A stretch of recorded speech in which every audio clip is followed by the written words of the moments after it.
Buenos días, es Diana Margarita Cantón Martínez. Voy a hacer un nuevo video hoy jueves, que es un poco continuación de los videos anteriores, donde primeramente quiero hacer una aclaración. Tengo 69 años, casi 70 ya. Y tuve 2 o 3 errores en el video anterior, que después en el mismo video los trato de rectificar, pero quería puntualizar eso. Yo llego a Estados Unidos el 22 de marzo del 2005 y llego a la ciudad de Boise el 23 de marzo de ese mismo año, por supuesto, del 2005. Y las novelas primeras que publiqué allá en esa ciudad tan hermosa fueron, como ya les expliqué, El Aviador, Diálogo con el Investigador, y en el 2011 publico esta segunda edición del Aviador con escritores argentinos.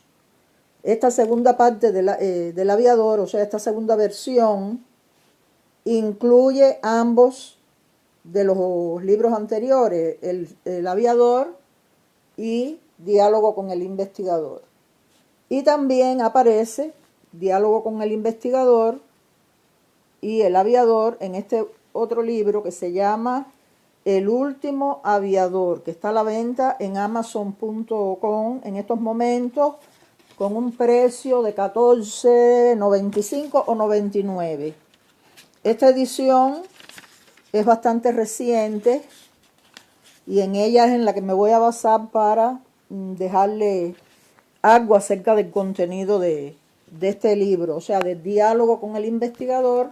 Esta es la primera versión.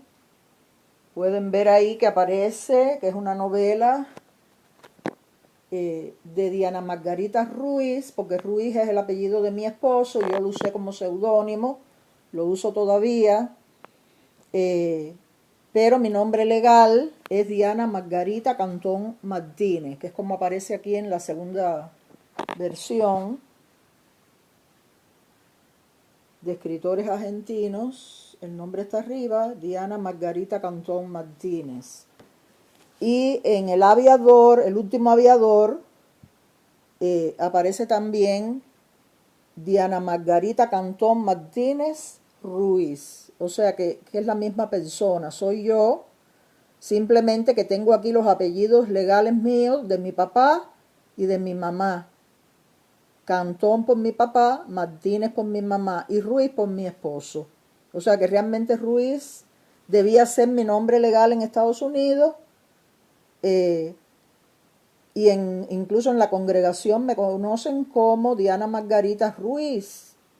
O sea que yo debo en Estados Unidos tener el apellido de mi esposo, pero por razones económicas no he podido hacer el cambio.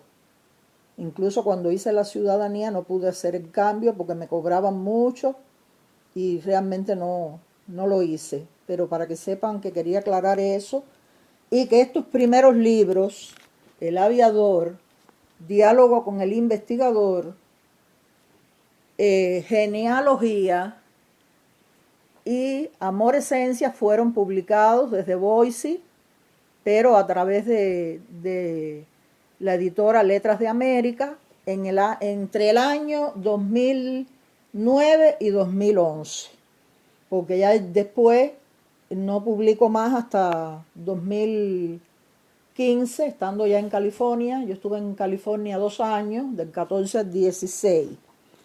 Después de esta aclaración, de este preámbulo, pues entonces quería darle lectura a una parte de Diálogo del Investigador, que pueden ver que en la carátula dice Historia de una odisea cubana, y pueden ver ahí la gente nadando, ¿no? O avanzando fuera de lo que se ha convertido para la mayor parte del pueblo cubano en una prisión, donde hay problemas graves económicos, problemas graves de salud y problemas sociales y de todo tipo.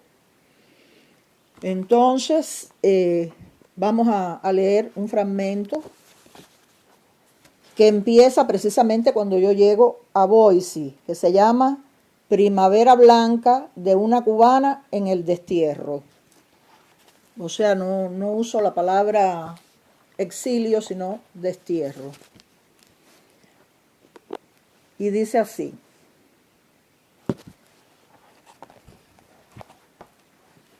un momento. Dice: mucho antes de la Primavera Negra de Cuba, en el 2003, y de lo que se desencadenó a partir de ella, antes de ser desterrada a la nieve, muchas cosas sucedieron. Dicen que me asomé al colgadizo del inicuo mundo a las 3 de la mañana del 10 de junio de 1953, bajo un torrencial aguacero que se repetiría de algún modo muchos años y que contactaría con un ángel de luz y desilusión. Entonces no tenía la visión actual de los problemas de Cuba y la humanidad, desideologizada, despolitizada, ni posmodernista exactamente, es decir, poshumanista. Esta la empecé a vislumbrar gradualmente en 1994, quizás inconscientemente desde 1989 o por lo menos desde 1992. Como ya saben, nací en la Cenicienta, o sea, en Pinar del Río, que luego se disfrazó de princesa. Mis padres eran de origen campesino, que no dejó de incluir un componente al parecer gallego o isleño. No lo he dilucidado aún. A los 12 años escribía cuentos y poesías, después de un gran entrenamiento con las composiciones y concursos ortográficos y de redacción en la escuela primaria. Me destaqué desde ella en las actividades literarias y en la actuación artística, teatro y declamación.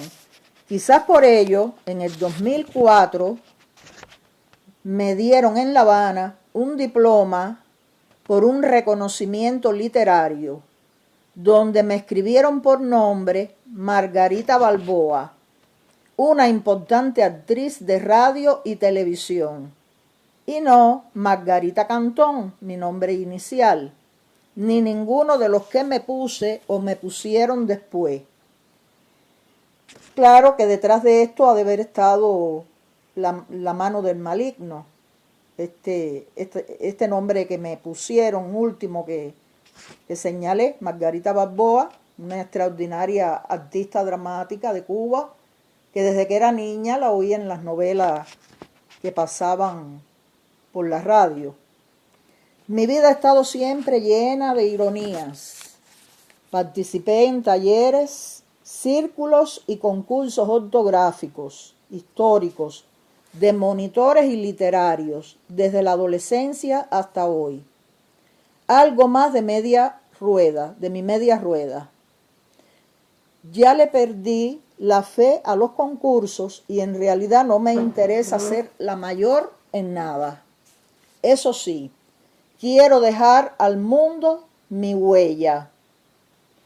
En 1966 me gané una beca para estudiar la secundaria básica en el edificio Foxa, bello abanico del Vedado, en La Habana, heredado, cuentan, de la arquitectura norteamericana.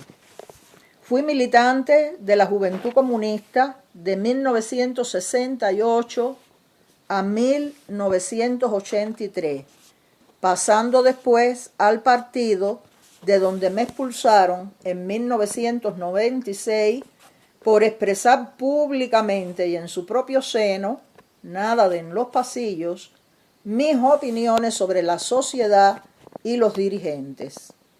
Desde luego que lo hice con una inocencia tremenda, pues aunque había sido considerada siempre medianamente conflictiva, todavía tenía fe en el sistema y hasta lo defendía de frente a brazo partido. Pruebas de ello las hay hasta en los periódicos Juventud Rebelde de mayo de 1988, en el periódico Gramma y abundantemente en el periódico Guerrillero y su suplemento cultural Pasos, la revista Pasos de Pinar del Río. Cuántos problemas me busqué por mi sinceridad, pero fui consecuente con ella hasta el final. Dijeron y escribieron también que dañaba la unidad y hasta que fui fraccionalista, no ya microfraccionista, como mi padre. Admiré mucho a José Martí, sobre todo como poeta y escritor, y como todos por su mito de apóstol de la independencia nacional, de héroe y mártir. Todavía lo considero un gran hombre, aunque no sea tan conocido en Estados Unidos, como yo suponía, por haber vivido aquí y desarrollado parte importante de su obra social y literaria. Al menos en el noroeste es así. Es decir, que Martí es más conocido en Nueva York y en la Florida, sobre todo en Miami, en Tampa, porque él vivió en Tampa, y en Cayo Hueso creo que también vivió. No se entiende que sea famoso en el noroeste y se sabe poco o nada acerca de él, hasta por los más cultos. Claro, este es el oeste americano, la tierra de las papas más famosas del mundo. Aquí lo importante es el dinero constante y sonante, no la política ni la literatura, y hablar inglés bien para negociar rápido. Mis ídolos fueron también Ernesto Che Guevara y el cantautor Silvio Rodríguez, como para la mayoría de la izquierda de mi generación. Mis primeras cartas de amor fueron a la tierra natal con el sello del hombre hermoso de la melena y la boina negra, y recibí el carnet de militante el 8 de octubre de 1968. La obra de Silvio más política la recibía ya en ese tiempo con agrado, pero su descubrimiento más esencial lo logré, sobre todo después de 1986, cuando unos amigos me prestaron el libro Que levante la mano la guitarra, de Víctor Casaus y el Wichi Nogueras. Recuerdo que leí ese libro de un tirón, en un romántico y lento tren que me trasladó de la capital a mi ciudad natal. Cuando estudiaba en la Universidad de La Habana un curso de filosofía en la Facultad de Recalificación de Ciencias Sociales para docentes en ejercicio. A pesar de mi rebeldía, me identificaba con esas personalidades por su espíritu crítico y disidente, del cual no era totalmente consciente aún. Me consideraba y los consideraba revolucionarios, un ejemplo a imitar. El primero había dado la vida por sus ideas y el segundo había sido objeto de una gran persecución por su arte y llenaba de ilusión mi espíritu transformador y creativo. Por eso, en 1992 llegué a dirigir una investigación multidisciplinaria nacional sobre la influencia de su obra en los jóvenes cubanos, aunque aspiraba a un alcance al menos continental con este trabajo, cuando no universal. Se llegó a aprobar hasta la creación de una cátedra para estudiar a profundidad esa obra en varias vertientes, pero la envidia y el miedo pararon el proyecto en 1996, aunque sola lo mantuve hasta el 2004, en que llegó la desilusión total de mi izquierdismo. No fue hasta 1999 que entré en la oposición política al gobierno cubano, y lo hice en la corriente socialista democrática dirigida ya por Manuel Cuesta Morúa. Llegué a organizadora provincial y asistí a numerosas reuniones, actividades y eventos de ella y la mesa de reflexión de la oposición moderada, que confiaba en un diálogo pactado con el régimen. Publiqué en el boletín Nueva Frontera un artículo sobre mis ideas posthumanistas y la república con la que soñaba en ese entonces. Asistí incluso a la primera conferencia nacional en enero del 2003 en La Habana, ya no como miembro, pero sí como amiga invitada. Pero antes ocurrieron muchos incidentes que solo estoy esbozando. En 1969 comencé a trabajar como profesora no titulada de historia en la región Becas en Miramar, en la secundaria básica Pablo de la Torriente Brau. Poco después lo hice también en Arbelio Ramírez, la mejor de esas escuelas. Mi trayectoria docente abarcó 27 años. Procedía de un curso emergente de formación de profesores llamado Julio Antonio Mella, que fue el precedente del destacamento pedagógico Manuel Ascunce Domenech, más conocido. En realidad me titulé como profesora en 1974. Un plan de 5 años de estudios dirigidos en El Vedado, en La Habana. En 1970 trabajé en una escuela especial de reorientación de conducta llamada Fran País, que recogía todos los casos perdidos de la región Becas y que antes había atendido a los hippies. Fue una tarea de choque de la juventud pedagógica, como el llamado plan La Escuela en el Campo, en el que también estuve 5 años en Ceiba del Agua, La Habana. Fui profesora, jefa de cátedra, subdirectora de albergues y docente hasta 1975. En 1974 me había casado con un subteniente de las Fuerzas Armadas Revolucionarias de Pinar del Río también, y había tenido mi primer hijo, por lo que regresé a la ciudad occidental buscando apoyo familiar. En 1975 trabajé en enseñanza de adultos, impartiendo historia, estudios socioeconómicos y de modo autodidacta hasta filosofía marxista. De 1977 al 79 trabajé en la Escuela Vocacional Militar Camilo Cienfuegos, donde me enfrenté al militarismo, la anarquía, el fraude y el promocionismo. Solo un traslado voluntario y oportuno al Tecnológico de la Construcción, Pedro Telles Valdés, retrasó mi destino de expulsión laboral por problemas ideológicos y o psicológicos, que ponían en peligro, según me dijeron, la formación comunista de las nuevas generaciones.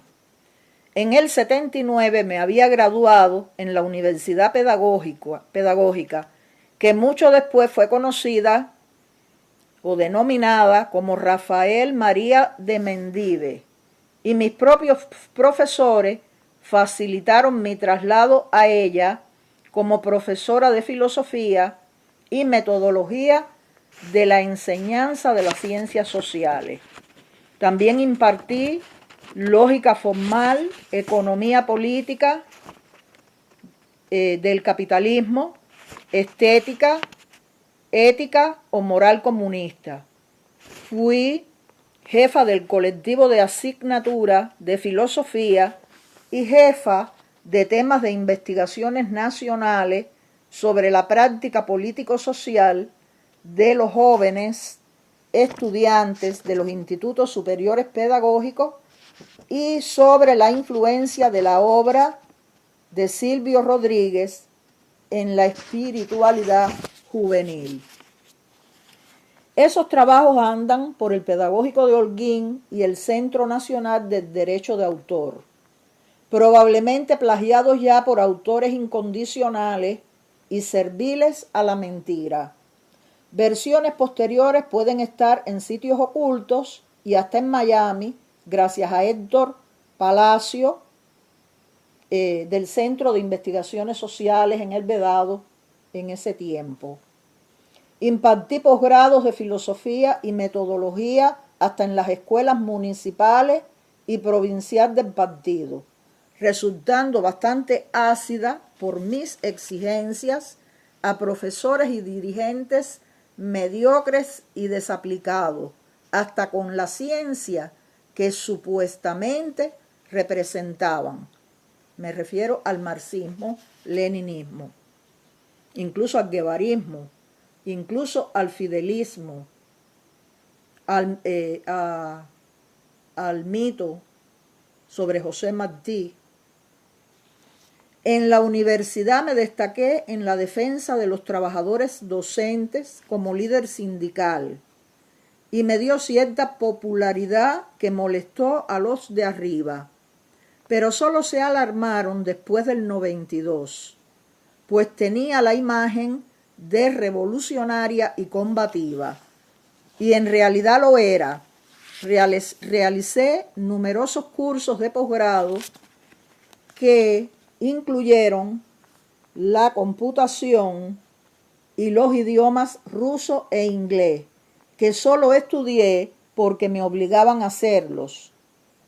Nunca pensé que los necesitaría tanto, especialmente el inglés. En 1987 empecé a publicar en periódicos, suplementos, boletines y revistas literarias locales y a obtener menciones y premios en concursos hasta el nivel nacional. El primer premio en poesía me lo dieron Raúl Rivero, Fidel Valverde y Raúl Tortosa en el año 1988. En 1980 me había vuelto a casar y en el 83 nació mi hija, a la que por poco le pongo Granma por haber nacido un 2 de diciembre. Me comía un león con pelos, como dicen los cubanos. Realicé proyectos culturales comunitarios como el Jucalá, por el que me concedieron diploma de personalidad distinguida de la cultura pinareña.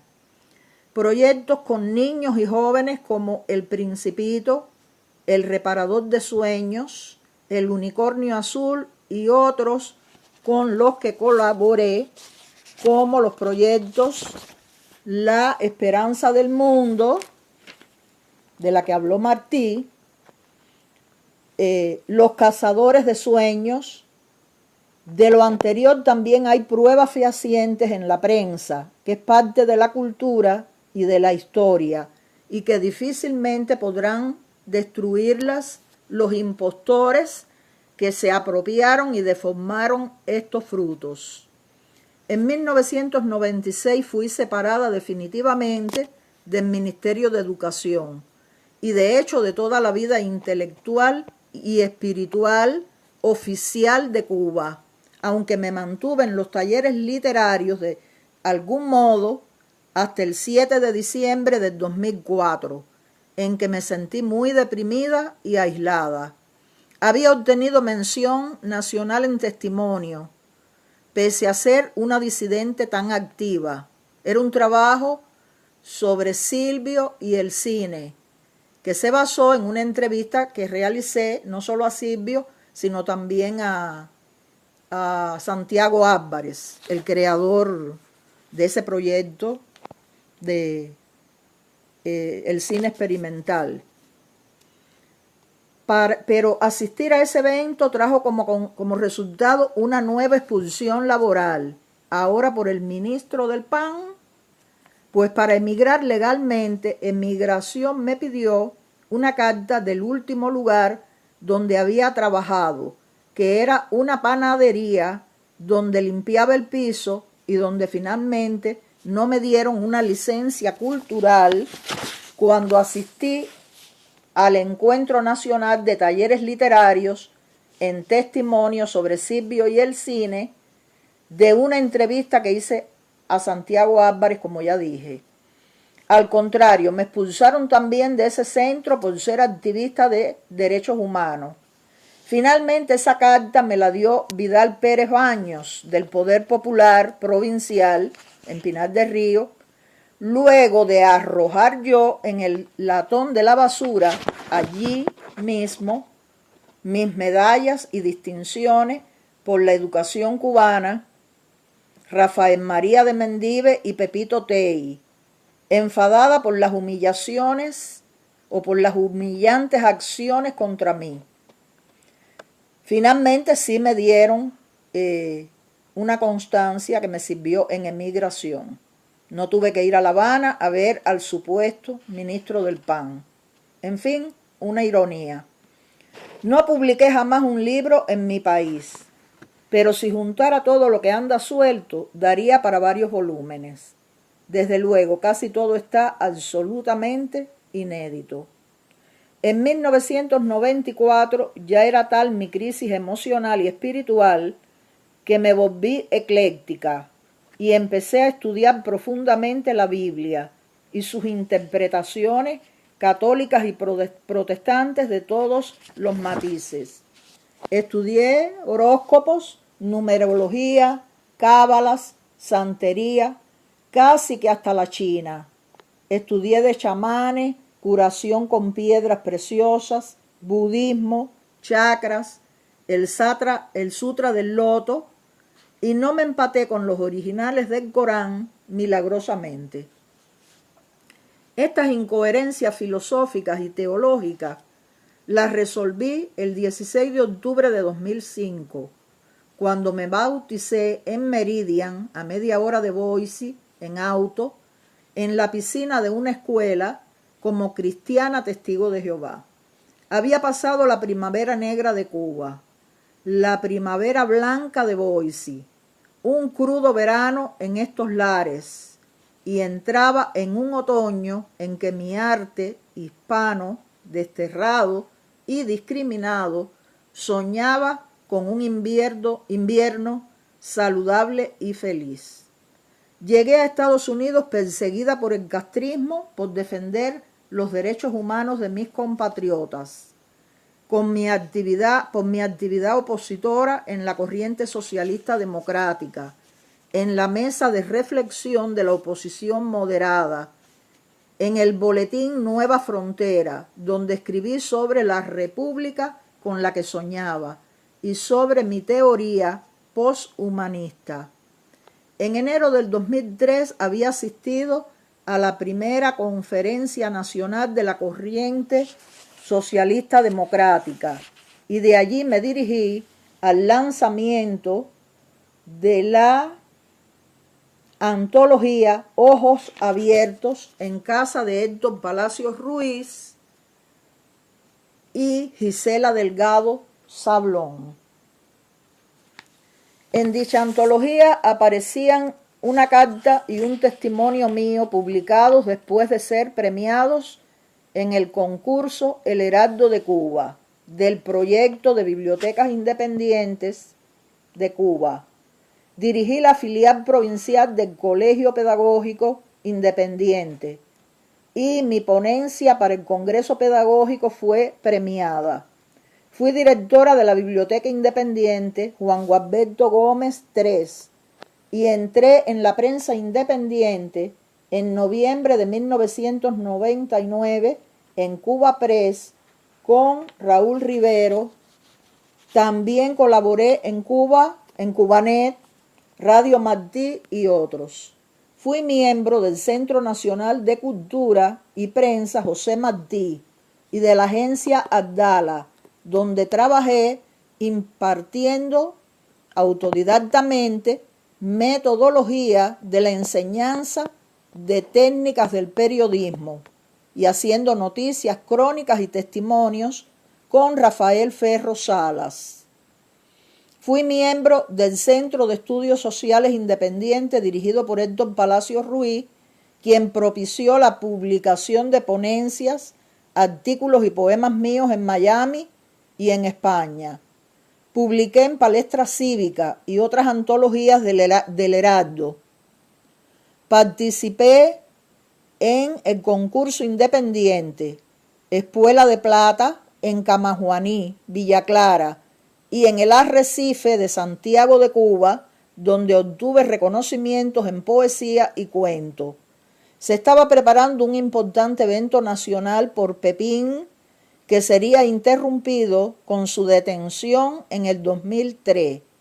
Fui enlace provincial de la Asamblea para promover la sociedad civil en Cuba y participé en numerosas reuniones y eventos con Marta Beatriz Roque Cabello, que incluyeron un periplo por Pinar del Río para ayudar a los damnificados por los ciclones Lili e Isidore, que después el régimen trataría de desvirtuar publicando el aberrante libro sobre los disidentes. Participé en ayunos paralelos y posteriores a Tamarindo 34 y que antecedieron y continuaron después del 18 de marzo del 2003, cuando Marta Beatriz, los 75 y otros completaron la cifra de más de 300 presos políticos en la isla. Participé activamente en toda la campaña nacional e internacional por su justa liberación. Fui firmante del proyecto Varela, visité la Casa de las Hijas de la Caridad y fui miembro del grupo de economistas del Centro de Formación Cívica y Religiosa de Pinar del Río, promovido por Dagoberto Valdés en el Obispado Católico de dicha localidad, donde también asistí a misas tanto en la catedral como en la iglesia de la calle San Juan antes de llegar a Estados Unidos y escribir mis poemas del destierro y la nieve, iniciándose así la primavera blanca de una cubana. De no haber hecho esto, probablemente estuviera cumpliendo ya 10 años de cárcel, con los cuales fui amenazada en mi propio domicilio poco antes de convertirme en aviadora a la fuerza. En todo caso, adelanté mi destierro, al cual han sido obligados por las circunstancias la mayoría de mis antiguos compañeros de ideas y acciones transformadoras que sí cayeron presos varios años. Bueno, pues ahí lo dejo. Es el primer capítulo, la primera parte de este libro, Diálogo con el investigador, de Diana Margarita Ruiz, que ya les expliqué que legalmente es Cantón Martínez. Y aquí dice Historia de una Odisea cubana. En la parte final, ¿no?, de la carátula del libro aparece Diana Margarita Ruiz, Historia de una Odisea cubana, diálogo con el investigador. Este libro revisé hace poco revisé en Amazon y se está vendiendo a $44, $45. Lo busqué en lulu.com, que fue donde yo lo presenté, porque yo no sabía que ese libro estaba en Amazon. Y encontré este libro, lo acabo de comprar en lulu.com todavía, como ya les dije, a precio inicial. Pero en Amazon fue publicado por el editor, junto con trabajos de otros escritores que él descubrió, y no he recibido jamás derecho de autor. Aunque sí, el trabajo con el editor me fue muy útil, muy importante, pero no sabía que ese libro estuviera publicado en Amazon. O quizás estoy equivocada de nuevo. Creo que es Amorescencia el que está en Amazon con ese precio. Es Amorescencia, creo, este libro. Lo pueden verificar también, Diana Margarita Ruiz, Amorescencia. Novela corta. Aquí está la carátula del libro. Bien, pues entonces muchas gracias a los que oigan, a los que escuchen, a los que vean este video que acabo de hacer, que tiene, por lo que veo, ya 36.22 de tiempo. Entonces, que tengan un bonito día, que la pasen bien, independientemente de las cosas negativas que puedan haber. La literatura la utilizo yo como mi hobby principal, la lectura y la escritura, porque sin lectura no hay escritura. Entonces trato de que lo que escribo pueda ser útil a la sociedad humana en general, y espero que sea la huella que voy dejando yo del mundo, como ya les dije, al cabo desde la infancia hasta el cabo de mis 69 años, casi 70, en junio voy a cumplir los 70, entonces les deseo lo mejor, los quiero mucho, bendiciones, besos, bye.